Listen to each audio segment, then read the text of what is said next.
Bismillahirrahmanirrahim. Happy Ramzan to all my fellow students, as it is first Ramzan today. Today, our topic of discussion is carcinoma esophagus. As by its name, it explains that it is a malignancy of the esophagus or food tube.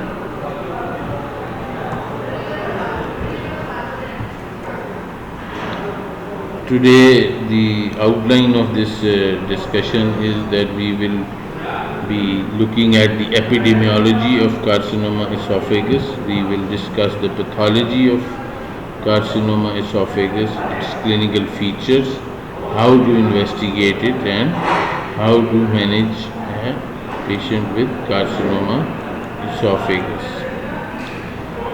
In terms of epidemiology, this is a common malignancy, the sixth most common malignancy, and it is a disease of the mid to late adulthood. It is not disease of the younger people, and it is not does not have very good prognosis.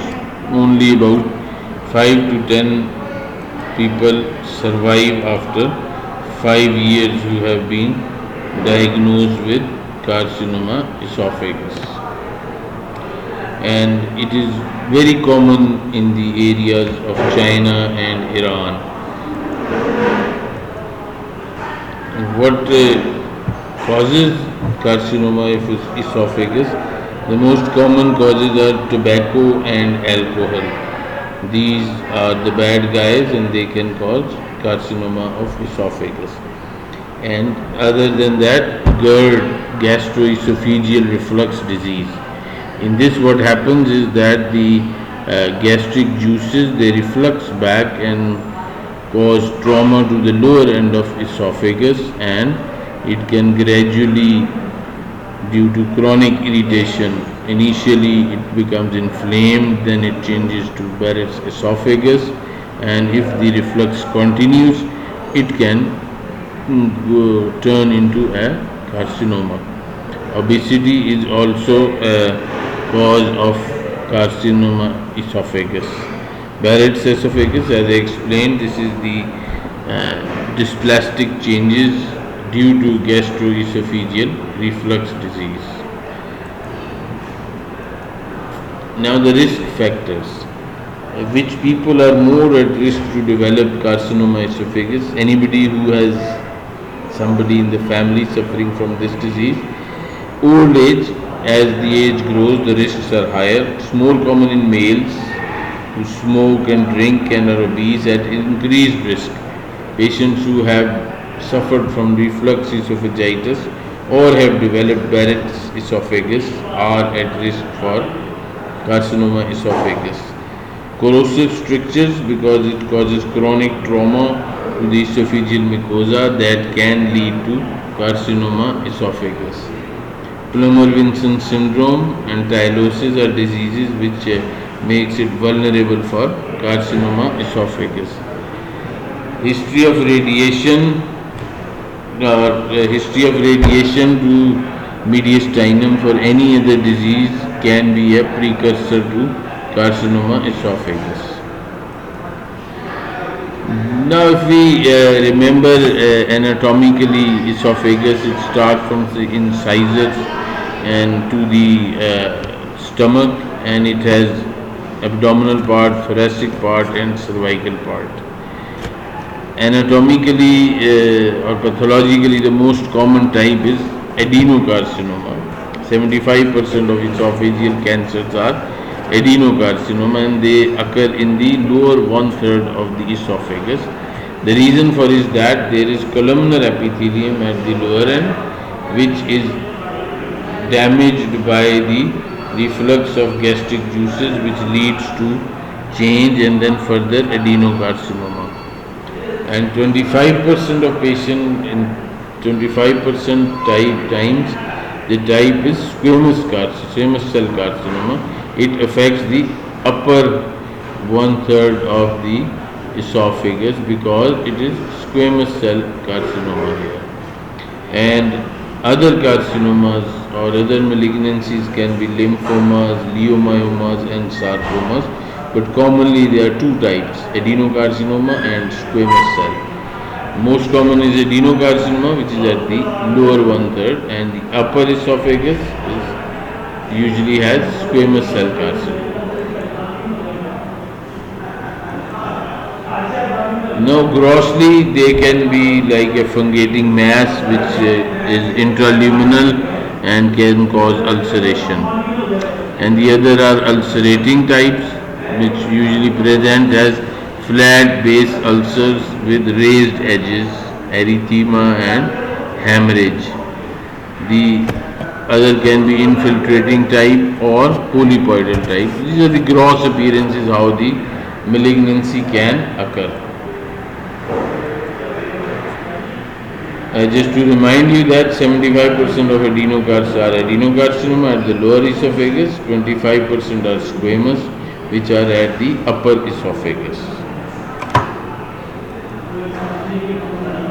Now, as all malignancies, they spread. There are four ways how the esophageal carcinoma can spread. You can see here, this is esophagus, and this is a cross section of the wall.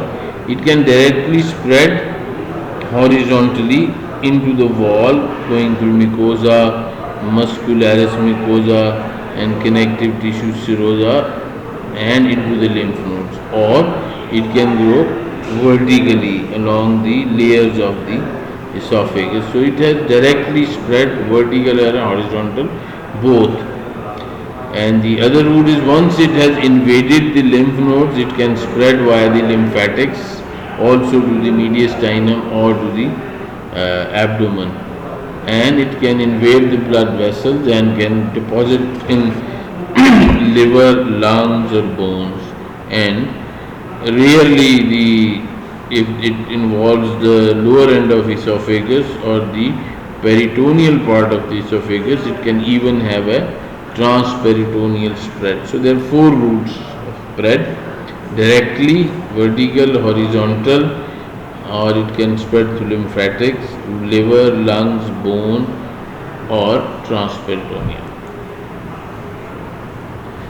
Moving forward, clinical features. Dysphagia is the commonest presenting symptom of patients with carcinoma esophagus, and further it can lead to vomiting or dinophagia, which is painful swallowing, and weight loss is a cardinal feature of any malignancy. Later in the disease, when it causes local invasion, it can cause recurrent laryngeal nerve palsy, Horner syndrome, spinal pain, or diaphragmatic paralysis due to invasion of the phrenic nerve. However, dysphagia remains the most significant clinical symptom. Any patient with dysphagia must be evaluated for any pathological cause of it. Dysphagia is common but the late feature. It usually appears when the esophageal lumen has been narrowed or obstructed. Now, how to investigate any patient with dysphagia? The first choice of investigation nowadays is upper GI endoscopy, followed by barium swallow or contrast studies, and we can also perform endoscopy of the respiratory tract called bronchoscopy to evaluate the respiratory tract trachea, which is just adjacent to the esophagus and can be involved in invasive carcinoma esophagus. And once it has been established that it is a carcinoma, to investigate or evaluate the extent of the disease, which is called staging, we do CT scan, endoscopic ultrasound, MRI, or PET scan.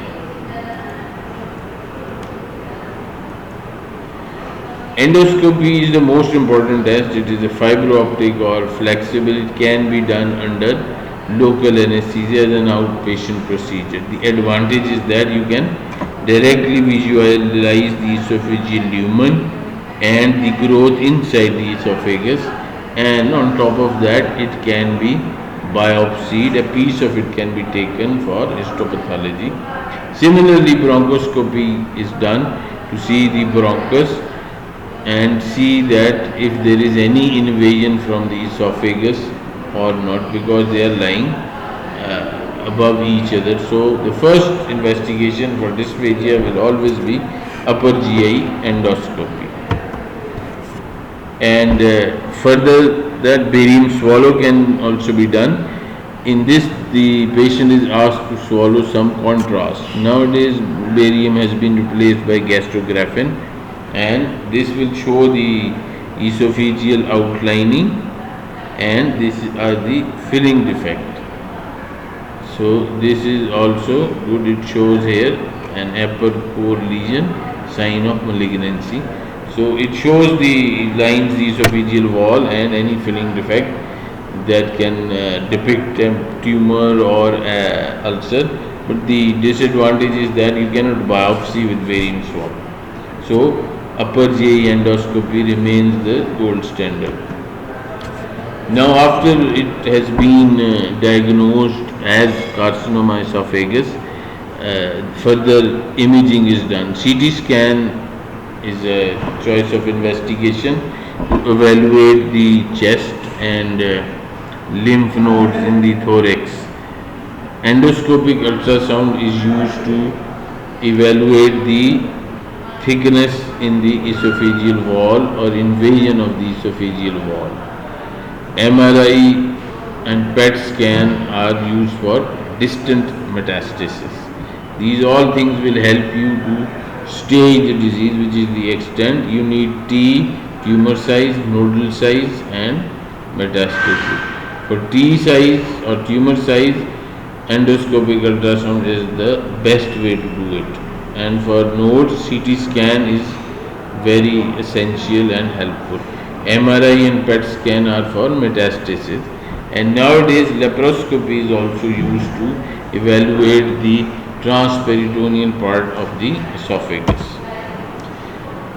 As we know that TNM staging is used for all of the tumors, and this is the language which will be understood globally about the tumor. So if we see that this is the wall of esophagus, you can revise the layers, which are epithelium, basement membrane, lamina propria, muscularis mucosa, and then serosa. So if we go to the tumor size, TIS is high grade dysplasia or Barrett's. It is above the basement membrane, you can see here.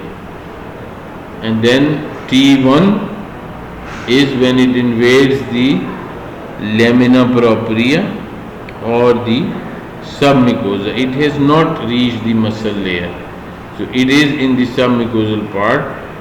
T1A is when it invades the submucosa, and T1A is when it's in the lamina propria. T1B is when it crosses the lamina propria but has not invaded the muscularis mucosa. T2 when it invades the muscularis mucosa, and T3 is that when it has crossed the muscularis mucosa and reached the serosal layer. T4 is when it invades the adjacent structures. This again to revise that T1 is when it is in the mucosa, it is above the muscularis mucosa. You can consider this as the watershed. If it is above the muscularis mucosa, it is T1 and T2. And when it is gone beyond the muscularis mucosa, it is T3 and T4. So usually T1 and T2 tumors are amenable to surgery. Curative surgery can be done. Once it has crossed the esophageal wall, become T3 or T4, then it is not, any treatment would be palliative rather than curative. Lymph nodes, if one or two lymph nodes are regional involved, it is N1. When the number of lymph nodes is 3 to 6, it is N2. If more than 7, then it is N3. And M1 if it is distant metastasis. And histological grade is as their differentiation. So if this is clear, we will move forward. Now management depends upon the four things. What is the site of the disease, which part of esophagus is involved, because that will determine how you are going to approach that. The approach to cervical esophagus will be different, mid esophagus will be different, and lower esophagus will be different. And next most important thing is the extent of the disease. Stage 1 or 2, these are confined to the wall of the esophagus. They can be treated surgically. And when it is 3 and 4, that is gone beyond the walls of esophagus, then your treatment will be different, because your intent will be palliative. Cure is not possible. And any treatment you are going to choose will be affected by the comorbid conditions. Is the patient fit for that? Because it is a huge undertaking to go abdominothoracic surgery. So comorbid conditions also dictate how the patient is going to be managed. Patient preference, what does the patient want, that has also prime importance. And now coming to next. Briefly, broadly, you can say that stage 0 and stage 1. Here mucosal resection, endoscopic mucosal resection, EMR or surgery is useful. In stage 2A, still the tumor is confined to the esophageal wall, surgery is the answer. When it is gone beyond the wall or affecting the lymph nodes in stage 2B or 3, then you can add to your armament radiotherapy or chemotherapy. In stage 4, when distant metastasis has happened, then usually the choice is stenting or palliative laser therapy rather than any other curative measures. And what approaches are used for curative intent? Ivor-Lewis esophagectomy, in which the esophagus, this is helpful for the lower esophageal tumors, where abdominal and thoracic approach is used. Right side thoracotomy is done and midline laparotomy is done. This is useful for lower end lower end tumors. McEwen approach, in which abdomen, thorax and cervical area is used. This can be used for upper esophageal tumors. And transhiatal esophagectomy is done for lower end esophagus or cardiac end tumors, where the approach is done through the esophagus, thorax is not open. And palliative measures are, this is the tumor and a stent, self-inflatable stents are passed so that dysphagia can be resolved and the quality of life is improved to some extent. To summarize all this, the most common tumor of esophagus is adenocarcinoma, affects the lower third. Squamous carcinoma affects the upper 2/3. And the common etiological factors are alcohol, tobacco, gastroesophageal reflux disease, Barrett's esophagus, obesity.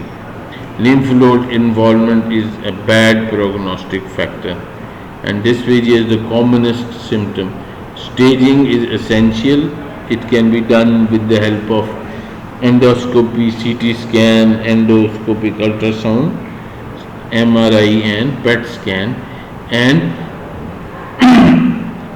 the TNM staging is used to communicate the stage of disease, and surgery is the gold standard. However, adjuvant radiotherapy and chemotherapy are important, but still surgery remains the gold standard for treatment, which is removal of the tumor with 5 centimeters proximal and 5 distal to the tumor. That is the main crux of the surgery. So surgery remains the answer to carcinoma of esophagus, and esophagectomy is done, and that part of esophagus is replaced by some other part of the bowel, which is usually stomach, can be small intestine or colon, which is appropriate at that time.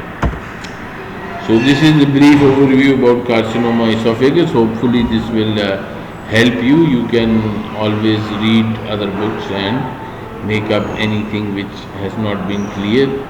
Thank you very much. Allah Hafiz.